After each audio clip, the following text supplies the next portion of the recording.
아멘. 오늘 함께 보실 말씀은 구약성경 사사기 16장 23절부터 31절까지 말씀입니다. 구약성경 391면에 있습니다.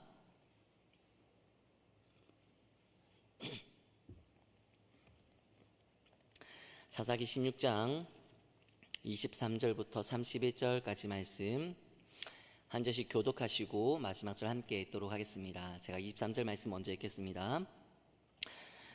블레셋 사람의 방백들이 이르되 우리의 신이 우리 원수 삼손을 우리 손에 넘겨주었다 하고 다 모여 그들의 신 다곤에게 큰 제사를 드리고 즐거워하고 백성들도 삼손을 보았으므로 이르되 우리의 땅을 망쳐놓고 우리의 많은 사람을 죽인 원수를 우리의 신이 우리 손에 넘겨주었다 하고 자기들의 신을 찬양하며 그들의 마음이 즐거울 때에 이르되 삼손을 불러다가 우리를 위하여 제주를 부리게 하자 하고 옥에서 삼손을 불러내매 삼손이 그들을 위하여 제주를 부리니라. 그들이 삼손을 두 기둥 사이에 세웠더니 삼손이 자기 손을 붙든 소년에게 이르되 나에게 이 집을 버틴 기둥을 찾아 그것을 의지하게 하라 하니라. 그 집에는 남녀가 가득하니 블레셋 모든 방백들도 거기에 있고 지붕에 있는 남녀도 3,000명 가량이라. 다 삼손이 제주 부리는 것을 보더라. 삼손이 여호와께 부르짖어 이르되 주 여호와여 구하옵나니 나를 생각하옵소서.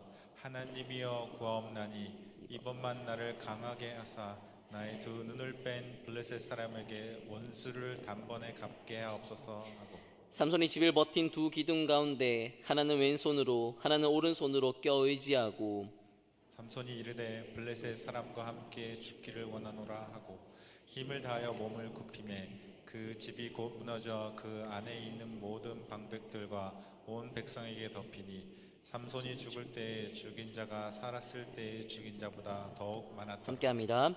그의 형제와 아버지의 온 집이 다 내려가서 그의 시체를 가지고 올라가서 소라와 에스다올 사이 그의 아버지 마노의 장지에 장사하니라.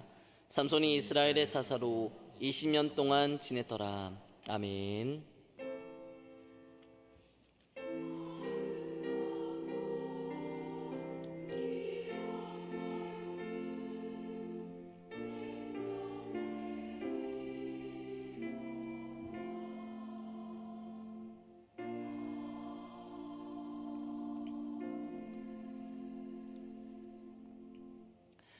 넘어진 자리가 기회입니다 라는 제목으로 하나님 말씀 함께 나누도록 하겠습니다.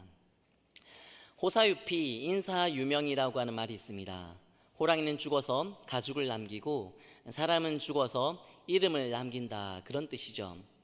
그러므로 죽음 이후 자신의 이름이 좋은 이름으로 기억되고 그리고 또 좋은 추억을 남긴 사람으로 회자되기 위해서라도 한평생 잘 살아야 한다, 의미 있게 살아야 한다, 그런 의미를 담고 있는 말이라 할 수 있습니다.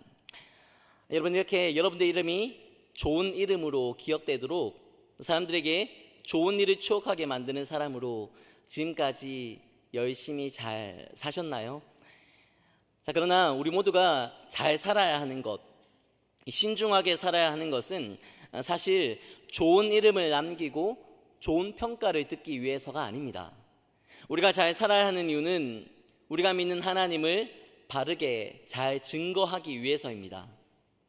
우리가 신중하고 구별된 자들로 살아가야 하는 이유는 우리를 통해 그리스도의 향기를 드러내기 위해서입니다. 나를 위해서가 아니라, 내 이름을 위해서가 아니라 내 삶의 주인 되시는 하나님, 그리고 내 삶의 표대 되시는 그리스도를 선명하고도 분명하게 증거하며 살아가기 위해 우리는 잘 살아가야 합니다. 그러나 그렇게 잘 살 수 있는 힘과 능력이 우리에게는 없죠. 나를 사랑하시고 나를 존귀하게 여기시기 때문에 다시 나를 예배드리는 이곳으로 인도하시고 다시금 나를 말씀 앞에 세우신 하나님, 우리에게 능력 주시는 그 하나님 안에 있을 때 우리는 모든 것을 할 수 있습니다.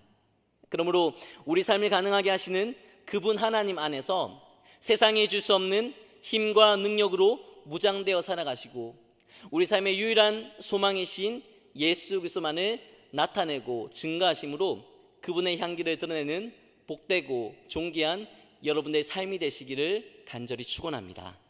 우리 그런 소망의 마음을 담아서 옆에 계신 분들에게, 좌우에 계신 분들에게 이렇게 인사했으면 좋겠습니다. 당신은 그리스도의 향기입니다. 당신은 그리스도의 향기입니다. 네, 계속되는 달고난을 통해서 말씀을 묵상하고 있는데요. 지난주부터 사사기 말씀을 함께 살펴보고 있습니다. 이 사사기는 하나님의 말씀과 교훈과 가르침을 제대로 전수받지 못한 다른 세대의 등장으로 말미암아 여러 가지 죄와 방종과 타락의 모습들이 나타나고 그것으로 인해 하나님의 심판이 주어졌다고 하는 내용이 계속해서 되풀이되고 있습니다. 하나님의 심판으로 인해 고통과 절망을 마주한 백성들은 하나님의 용서하심과 하나님의 자비하심을 호소하며 하나님께 부르짖고 그 부르짐에 응답하신 하나님께서는 사사들을 세우셔서 그들을 어려움 가운데 이방 나라의 권세 가운데서 구원해 주십니다. 자, 그러나 그렇게 쓰임받은 사사들 역시 온전하거나 또 완전한 사람들이 아니었습니다. 그들 역시 백성들과 마찬가지로 부패하고 연약하고 타락한 자들이었고 구원자로 쓰임받기에는 하나같이 너무나 불완전한 존재들이었습니다. 특히 오늘 우리가 읽은 말씀은 사사기 본문에서 마지막 사사로 등장하고 있는 삼손의 마지막 모습, 최후의 모습에 대해서 기록하고 있습니다. 다른 사사들이 참 연약하고 부족한 모습, 겁 많고 자격 없는 모습을 보여주고 있긴 하지만 삼손에 비하면 그들은 오히려 괜찮은 사람들인 것처럼 보입니다. 그 정도로 이 삼손이 행한 일에 대한 성경의 기록은 연약하고 부패하고 타락한 삶을 살았던 삼손으로 인해 하나같이 부정적이고 그리고 침울합니다. 그리고 그렇게 잘못된 모습, 부정하고 부패하고 타락한 모습으로 산 것에 대한 심판으로 삼손은 오늘 본문에서 보여주고 있는 것과 같이 비참한 최후를 마주하고 있는 것 같습니다. 자, 그러나 이와 같이 사사들의 연약한 모습과 실패한 그들의 모습이 성경에 기록되어 있는 것은 우리에게 경각심을 주거나 그들과 같이 연약한 자로 살지 말아야 한다고 하는 교훈을 주기 위해서가 아닙니다. 성경은 사람의 어떠함이 아니라 하나님의 어떠하심을 증거하는 책입니다. 그러므로 사사기 성경에 연약하고 실패한 사사들의 모습이 언급되고 있는 것은 연약하고 실패한 그들을 외면하지 않고 모른 척 하시지 않고 오히려 택하신 백성들을 구원하시기 위해 그들을 보내시고 인도하시는 하나님, 함께 하셔서 그들을 사용하시고 선한 역사를 이루어 가시는 하나님, 그러한 하나님을 증거하기 위해서입니다. 그리고 이러한 하나님의 끝없는 열심과 다함이 없는 신실하신 은혜와 사랑이 바로 사사기 성경을 관통하는 핵심 주제라고 할 수 있습니다. 자, 이런 관점을 이해하시면서 이 삼손의 삶과 그의 최후에 대해 기록된 본문의 말씀을 함께 살펴보도록 하겠습니다. 말씀드린 것 같이 사사기 13장부터 언급되고 있는 이 삼손의 모습은 대부분 부정적인 모습입니다. 그러나 성경은 삼손의 삶이 전적인 하나님의 은혜와 섭리로부터 시작되었고 쉼없는 하나님의 은혜와 섭리로 인해 유지되었으며 끝까지 함께 하신 하나님의 은혜와 섭리로 말미암아 마무리되었다고 하는 사실을 증거합니다. 이 삼손의 삶과 그의 모습만 보면 그는 분명 망가지고 부정하고 연약한 사람이라고 하는 것이 분명하지만 삶의 시작부터 이 삶의 끝까지 이 삼손을 향한 하나님의 특별하신 은혜와 섭리가 작용하고 있었다고 하는 거예요. 자, 먼저 삼손의 출생에 대한 기록이죠. 이 사사기 본문 13장 5절 말씀을 우리 같이 한번 읽어보도록 하겠습니다. 함께 읽습니다. 보라, 내가 임신하여 아들을 낳으리니 그의 머리 위에 석도를 대지 말라. 이 아이는 태에서 나옴으로부터 하나님께 바쳐진 나시림이 됨이라. 그가 블레셋 사람의 손에서 이스라엘을 구원하기 시작하리라 하시니.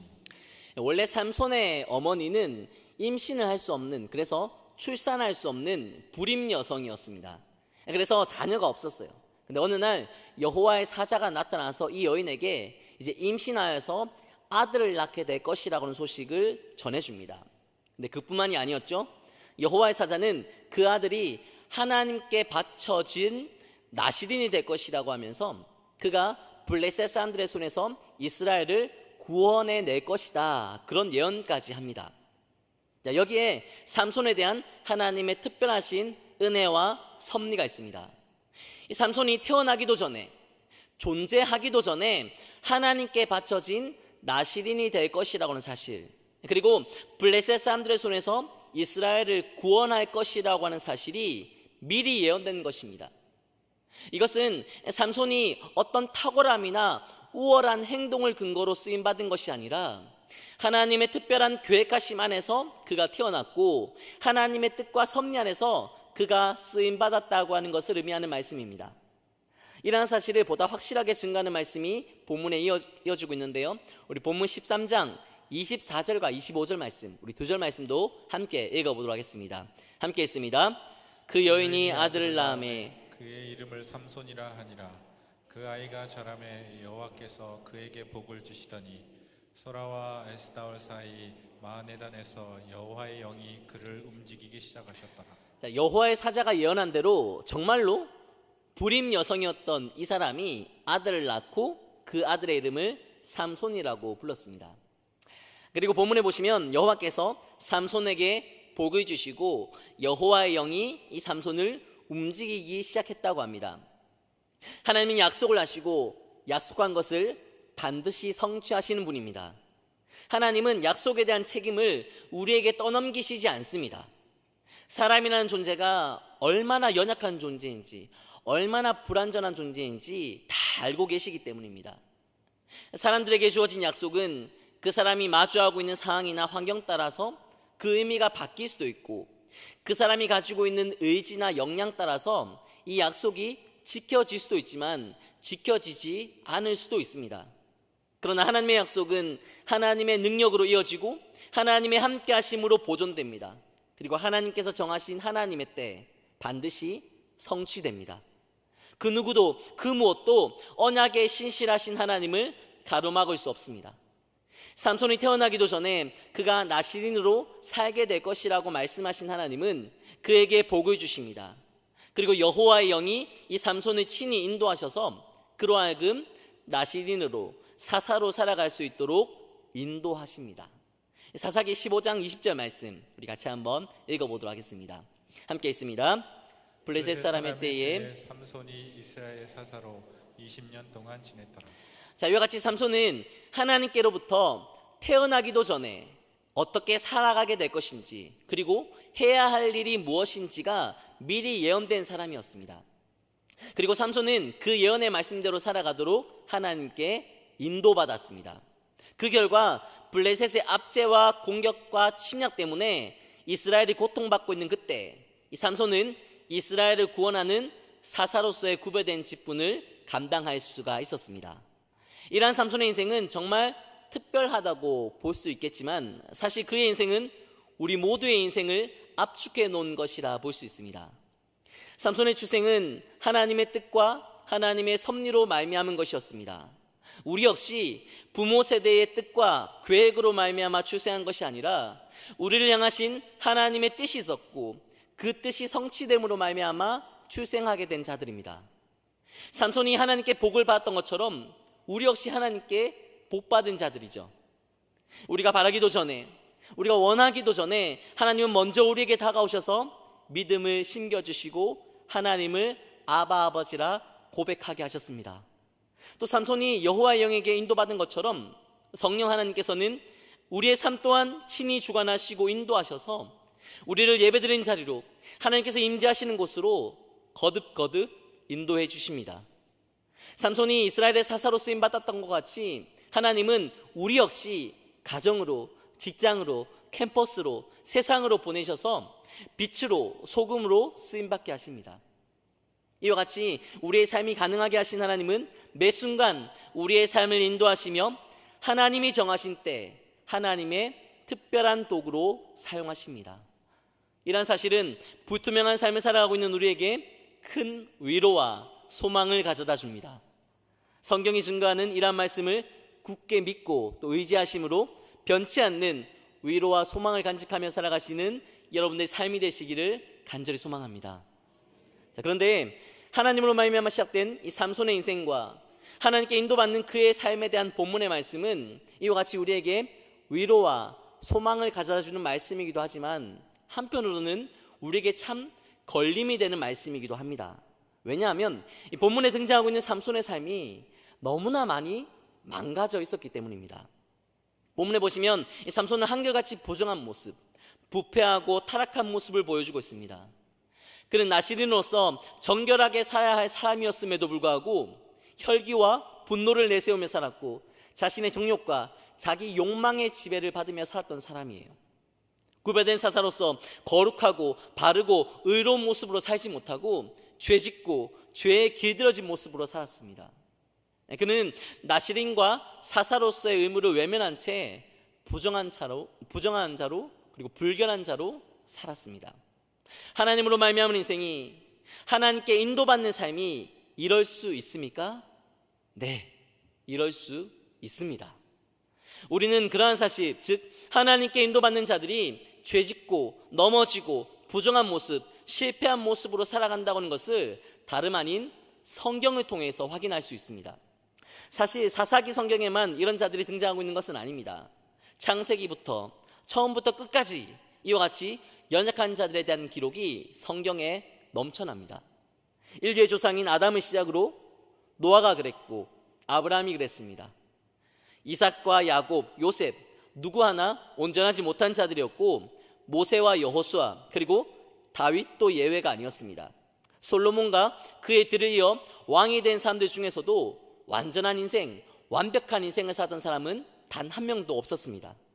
예수님의 12제자들이 그랬고 위대한 복음 전도자였던 사도 바울 역시 자신의 삶을 꽤 괜찮은 인생이라고 소개하고 있지 않고 자신을 죄인 중에 괴수라고 소개합니다. 이들은 모두 하나님께 인도받는 자들이었습니다. 하나님께 선택받은 자들이었고 하나님의 뜻을 이루기 위해 부르심을 받은 자들이었고 또 하나님을 전하기 위해 보냄받고 쓰임받았던 사람들이었습니다. 그런데 이 모든 사람들이 예외 없이 연약한 자들이었다고 하는 것이죠. 본문에 등장하는 삼손만 그랬다면 이 삼손 한 사람의 연약함 때문이라고 볼 수 있겠지만 하나님께 인도받은 모든 사람들이 하나같이 연약한 모습으로 죄짓는 불완전한 모습으로 살았다고 하는 것은 우리에게 참 걸림이 되고 불편한 말씀입니다. 그러나 또한 이러한 말씀은 우리에게 걸림이 되고 불편함을 주는 동시에 낯설지 않고 익숙하게 느껴지기도 합니다. 왜냐하면 그들의 모습은 바로 우리의 모습이기 때문입니다. 우리가 그들과 같이 부족하고 연약한 자들이기 때문이에요. 우리의 모습과 우리의 삶이 그들과 다르지 않기 때문입니다. 여러분, 우리는 하나님께 인도받는 자들입니다. 하나님 믿는 자들이고 하나님께서 나를 선택하셨다고 하는 사실에 감사하며 살아가는 자들이에요. 그래서 우리는 하나님이 보내시는 곳으로 나아가 하나님을 전하겠다고 결단하고 하나님을 믿는 자로서 구별된 모습으로 살아가겠다고 나름 다짐도 하고 살아갑니다. 그러나 저를 포함해서 우리 모두는 자신의 완전한 모습보다는 불완전한 모습을 마주할 때가 훨씬 많습니다.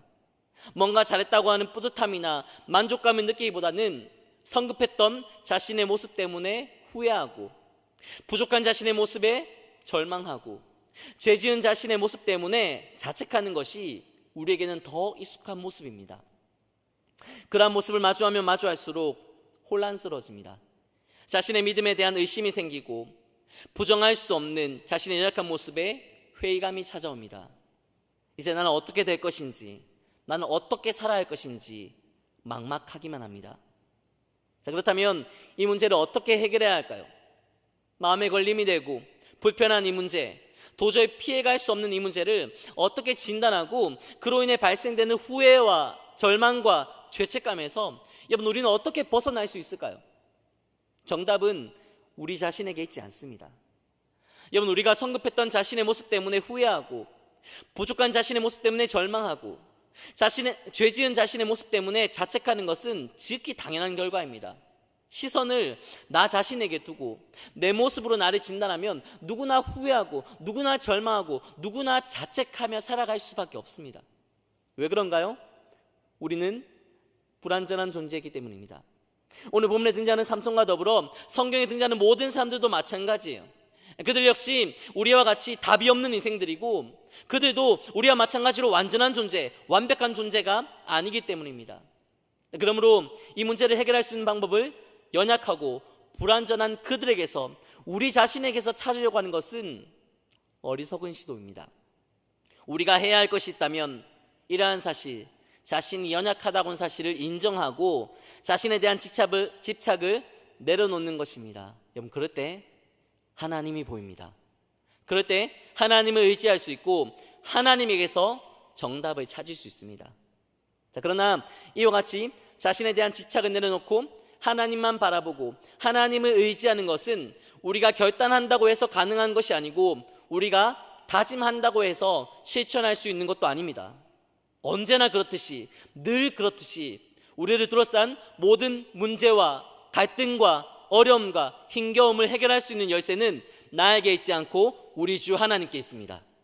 하나님으로 인해 우리는 자신이 죄인이라고 하는 것과 자신이 연약하고 불완전하다고 하는 것을 인정할 수 있고 자기 자신에 대한 집착을 내려놓고 하나님을 바라보고 하나님만 의지하며 살아갈 수 있습니다. 이렇게 답없는 우리의 삶이 절망으로 내몰리지 않고 후회와 죄책감으로 고통받지 않도록 하시기 위해, 그리고 우리를 성장케 하시기 위해 하나님은 특별한 방법으로 우리의 삶을 인도하시는데요, 하나님께서 사용하시는 가장 보편적인 방법, 그것이 바로 고난입니다. 성경에 등장하는 자들, 혈기와 감정과 자신감을 내세우며 살았던 그 사람들이 언제 자신을 내려놓게 되나요? 언제 자기 자신을 부인하고 언제 하나님을 앞세우고 이 하나님을 의지하나요? 자신의 능력 밖에 있는 이들을 만났을 때 그들은 하나님을 찾습니다.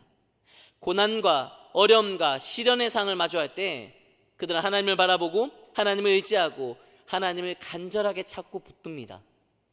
오늘 본문에 등장하는 삼손도 예외가 아니었어요. 삼손은 출생할 때부터 하나님의 특별하신 은혜와 섭리 안에 있었던 사람입니다. 하지만 삼손은 하나님께 주목하며 살지 않았습니다.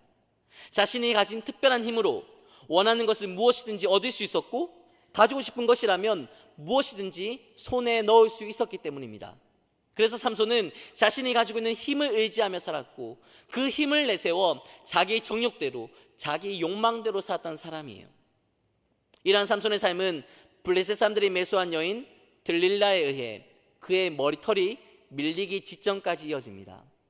본문에서 들릴라에게 진심을 털어놓는 삼손의 고백을 통해 우린 삼손이 지금까지 무엇을 의지하며 어떠한 목적으로 살았는지를 엿볼 수 있는데요, 우리 그 본문 말씀 사사기 16장 17절 말씀을 같이 한번 읽어보도록 하겠습니다. 함께 읽겠습니다.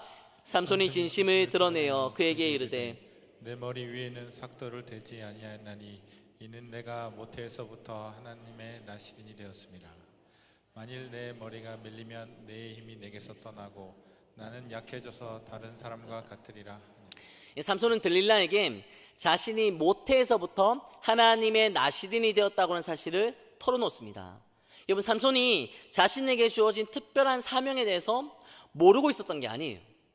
자신은 태어나기 전부터 나시린으로 택함받은 사람이기 때문에 구별되게 살아야 한다, 거룩하게 살아야 한다고 하는 것을 삼손도 잘 알고 있었습니다. 그럼에도 불구하고 삼손은 왜 연약한 삶을 이어갔던 걸까요? 왜 그렇게 부정하고 타락하고 나시린과는 거리가 너무나 먼 죄인으로 부정한 모습으로만 살아갔던 것일까요? 그 이유가 이어지는 고백을 통해 드러나고 있죠. 만일 내 머리가 밀리면 내 힘이 내게서 떠나고 나는 약해져서 다른 사람과 같으리라. 여러분, 삼손과 더불어 우리 모두가 오해하고 있는 사실이 하나 있습니다. 삼손의 힘의 근원이 삼손의 머리털에 있다고 생각한다는 거예요. 그러므로 삼손의 머리털이 밀리면 그의 힘도 사라진다는 겁니다. 그러나 성경 어디에도 삼손이 가진 특별한 힘은 그의 머리털에 있다고 말씀하고 있지 않습니다. 삼손의 출생에 대해 알려주었던 여호와의 사자도 삼손의 머리에 삭도를 대지 말라고만 했지 삼손의 힘이 그의 머리털에 있다고 말하진 않았습니다. 그럼에도 불구하고 삼손은 자신이 가진 특별한 힘이 자신의 머리털에 있다고 믿고 살았습니다. 이러한 삼손의 진심을 듣는 들릴라는 잠든 삼손의 머리털을 밀었고 그 후에 들릴라가 잠든 삼손을 흔들어 깨웠을 때 삼손은 정말 더 이상 힘을 발휘하지 못했습니다. 자, 그러나 사실 삼손이 가진 특별한 힘의 출처는 머리털이 아니었습니다. 삼손과 함께 하시고 삼손을 사용하시고 삼손을 통해 역사하신 하나님, 그 하나님이 삼손이 가진 특별한 힘의 출처였습니다. 본문 20절 말씀을 우리 같이 한번 읽어보도록 하겠습니다. 20절 말씀 함께 읽겠습니다. 들릴라가 이르되 블레셋 사람이 당신에게 들이닥쳤느니라 하니 삼손이 잠을 깨며 이르기를 내가 전과 같이 나가서 몸을 터치리라 하였으나 여호와께서 이미 자기를 떠나신 줄을 깨닫지 못하였더라. 여기 보시면 삼손의 힘이 없어졌다고 하는 사실을 보고하면서 그 이유가 그의 머리털이 밀렸기 때문이라고 말하지 않습니다. 여호와께서 삼손을 떠나셨기 때문이라고 말합니다. 삼손이 가지고 있는 힘의 근원은 그의 머리털이 아니라 그와 함께 하신 하나님이셨습니다. 하나님이 함께 하셨기 때문에 삼손은 초인적인 힘과 능력을 발휘할 수 있었던 것이고, 그 하나님이 떠나셨기 때문에 삼손은 더 이상 힘을 낼 수가 없었던 겁니다. 그러나 삼손은 자신이 가진 힘의 근원, 그 능력의 출처가 하나님이시라고 하는 것을 깨닫지 못하고 자기 자신의 머리털에 있다고 생각했습니다. 그래서 삼손은 지금까지 하나님께 주목하지 않았고 하나님의 말씀에 귀 기울이며 살지도 않았어요. 오히려 자신의 머리털을 귀히 여기며 힘을 가지고 있는 자기 자신을 앞세우며 살았고, 자기 자신의 욕망과 정욕의 소리에 귀를 기울이며 살았습니다.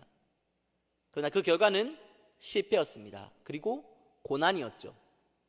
이스라엘의 영웅이었던 삼손은 두 눈이 뽑히고 블레셋 사람들에게 끌려가서 옥에 갇히고 맷돌을 돌리는 신세가 되어버리고 말았습니다.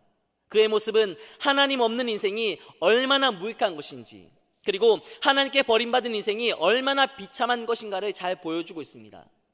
블레셋 사람들은 자신들이 믿는 신이었던 다곤이 이 삼손을 자신들의 손에 넘겨주었다고 하면서 신전에 모여서 이 다곤에게 제사를 드리고 찬양을 부릅니다. 그리고 그 신전에 삼손을 불러 세웠죠. 여러분, 지금 삼손의 마음이 어떨까요? 3,000명이 넘는 어마어마한 사람들이 운집한 그 신전은 승리감에 도취된 사람들의 찬양 소리와 함성으로 가득 채워져 있었습니다. 눈이 뽑혀 보이진 않았지만 삼손은 거기 모인 모든 사람들의 따가운 시선을 느꼈을 겁니다. 그러나 넘어진 그 자리가 삼손에게는 오히려 기회였습니다. 볼 수 있을 때는 보지 않았던 하나님이, 보이지 않았던 하나님이 아무것도 볼 수 없고 보이지 않는 그때가 되어서야 비로소 보였기 때문입니다. 승리의 영광을 누렸을 때는 단 한 번도 하나님을 찾지 않았던 삼손은 실패와 고난을 마주하게 된 그때 비로소 하나님을 찾고 하나님께 부르짖을 수 있었습니다. 우리 본문 28절 말씀도 같이 한번 읽어보도록 하겠습니다. 28절 함께 읽겠습니다.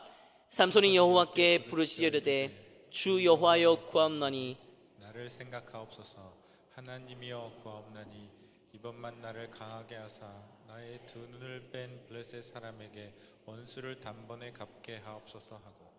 여기서 삼손이 부르짖었다고 하는 것은 신전에 모이는 모든 사람에게 들릴 정도로 아주 큰 소리로, 대단히 큰 소리로 외쳤다고 하는 것을 의미합니다.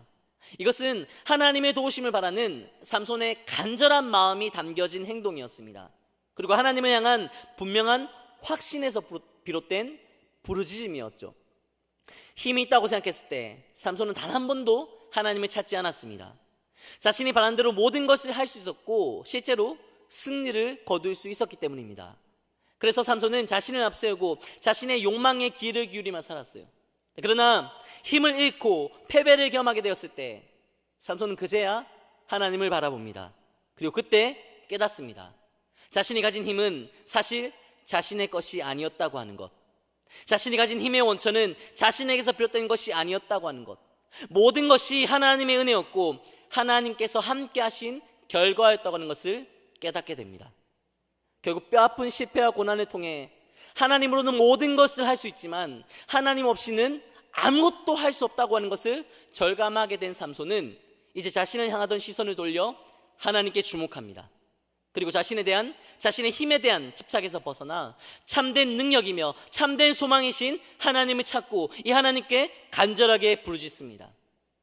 이와 같이 자신의 능력 밖에 있는 실패와 고난, 그리고 한계사항을 마주하면서 삼손은 죄의 길에서 돌아설 수 있었고 넘어진 자리에서 얻을 수 있는 진정한 회복의 기회를 발견하게 된 것입니다.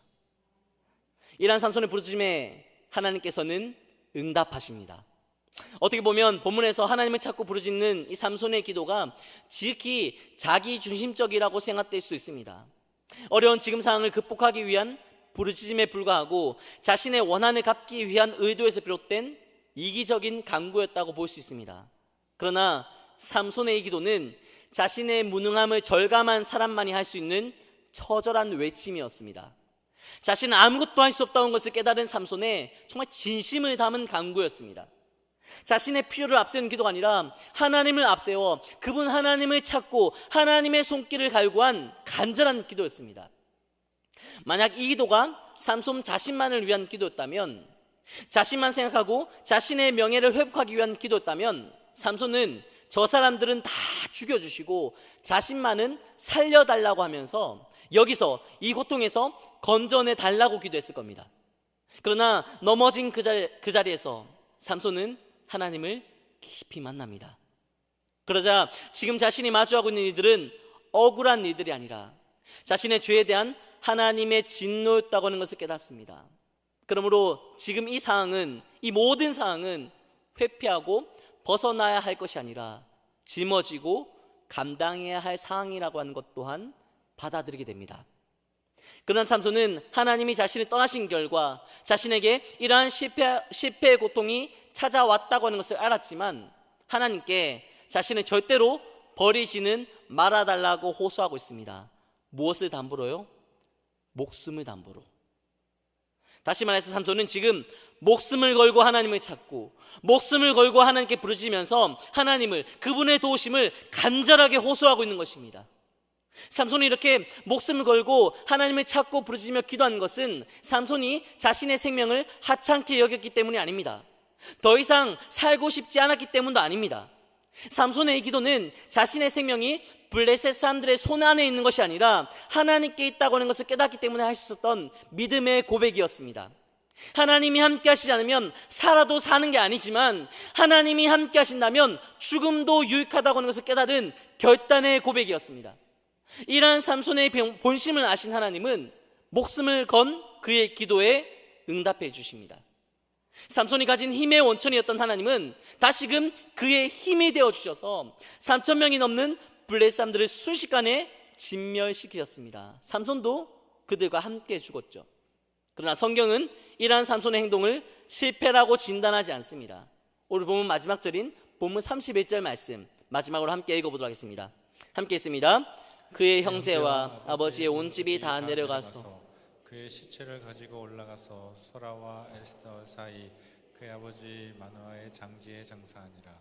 삼손이 이스라엘 사사로 20년 동안 지냈더라.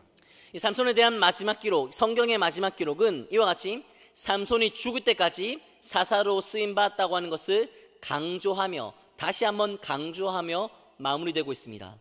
이것이 가능했던 것은 삼손이 잘 살았기 때문도 아니고 그에게 그럴 만한 힘이 있었기 때문도 아닙니다. 이 삼손의 삶이 특별했기 때문도 아니고 그에게 능력이 있었기 때문도 아닙니다. 오히려 이 모든 일은 삼손이 넘어졌기에 가능했습니다. 아무것도 할 수 없는 상태가 되어버렸기 때문에 가능했고 철저하게 실패했기 때문에 가능했습니다. 결국 스스로 아무것도 할 수 없었던 삼손이었지만 이 삼손과 함께 하시고 그를 위해 일하신 하나님 때문에 목숨을 다해 회복을 간구했던 삼손의 기도가 응답될 수 있었습니다.